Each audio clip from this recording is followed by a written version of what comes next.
Cervera. Els seus orígens es remunten al segle XI, quan 3 famílies pageses van decidir evitar aquesta zona despoblada de la Segarra. I això va fer que comencés el poblament del territori fortificat per la muralla. Troben les primeres notícies de l'existència de murs, torres i portals d'un recinte emmurallat al segle XII. Però aquesta muralla, que és un gran símbol de la ciutat, va ser construïda entre els segles XIV i XV i sumava gairebé 3 quilòmetres. On em trobo ara és el mirador de la Pèrgola, damunt la muralla del segle XV, que permet tenir unes vistes privilegiades de Cervera. Després de diferents anades i vingudes, la població de Cervera va ser premiada per la seva fidelitat amb la corona borbònica. Però de quina manera? Doncs se li va concedir el privilegi de construir una gran universitat central entre el 1718 i el 1740 i abolir així la resta d'universitats que hi havia al territori català amb el decret de nova planta. Per tant, la creació de més comerços, d'indústries, etc., que van donar més visibilitat a la zona. A la plaça Major hi trobem la paeria de Cervera, d'estil barroc dels segles XVII i XVIII, i hi destaca la seva façana. En ella hi destaquen les mènsules situades sota els balcons, de les quals cada grup representa de dreta a esquerra les virtuts que havien de tenir els comerciants en aquella època. I a darrere hi ha l'església de Santa Maria i el seu campanar, que fa 50 metres d'alçada i és d'arquitectura gòtica, i a diferència de molts altres campanars, les campanes continuen sent tocades manualment, igual que fa centenars En coneixes algun que també sigui així? He vingut a Cervera per un motiu. Viure la seva festa per excel·lència des de fa gairebé 50 anys, l'Aquelarre. Es fa l'últim cap de setmana d'agost des del 1978 i va néixer amb un caire reivindicatiu a finals del franquisme, amb l'objectiu de recuperar i redescobrir el misteriós carreró de les Bruixes.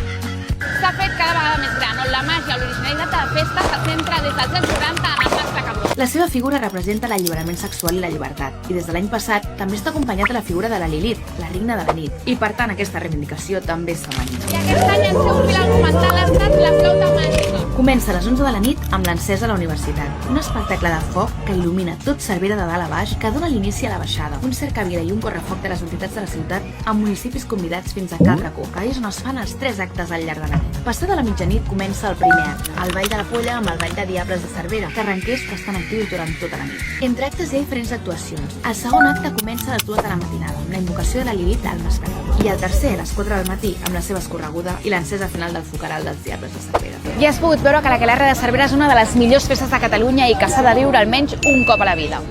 Doncs som a Cervera amb la Fiona, que no podíem trobar millor persona que ens expliqués com és aquesta festa i tots els secrets d'aquesta ciutat, no? Que també és molt xula pel que hem vist fins ara.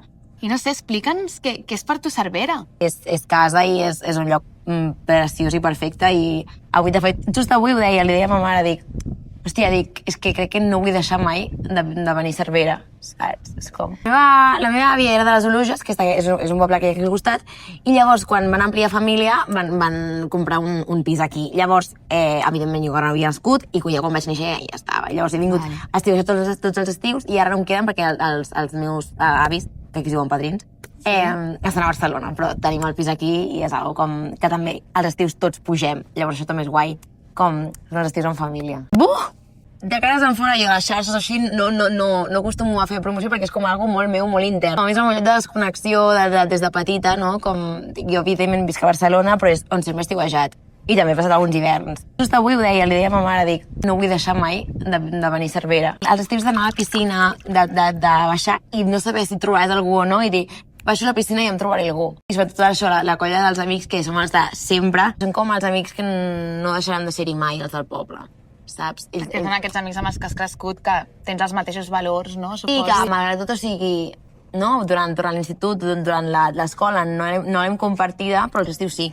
I és que no hi ha res més intens que l'estiu. Vau tocar l'any passat amb Coco, no? Que hauria de ser com superespecial per tu. Molt bèstia. Coco hem fet, no sé, 135 concerts, aprox, 140, i per mi el concert de l'Aquelarre és el més important de tots. O sigui, i que m'enduca el cor, i que tocar a casa no hi ha algo equiparable. I per a mi l'Aquelarre és la setmana que tothom espera d'aquest poble. I a més, saps que s'acabarà l'estiu, però ja saps que és com, ha de passar tot l'estiu perquè arribi l'Aquelarre. Que la màgia de l'Aquelarre també, una cosa que passa és com que es coneix el diumenge, el dissabte, perdona, que és el dia gros, és evident, però també entre la setmana, jo per exemple, les Coco vam tocar el divendres, no? I era un lloc que només hi havia com la gent del poble, més o menys, o sigui... I crec que també es cou una cosa molt interessant, que és com que dintre la setmana, cada dia és una cosa diferent, no? Això també és molt xulo perquè és una cosa que és com molt per part del poble i amb la gent del poble i tal, i crec que és molt guai que es conservi la tradició.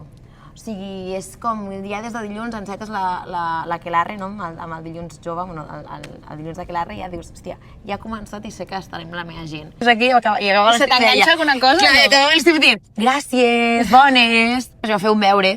No, i que clar, jo parlo de Barcelona.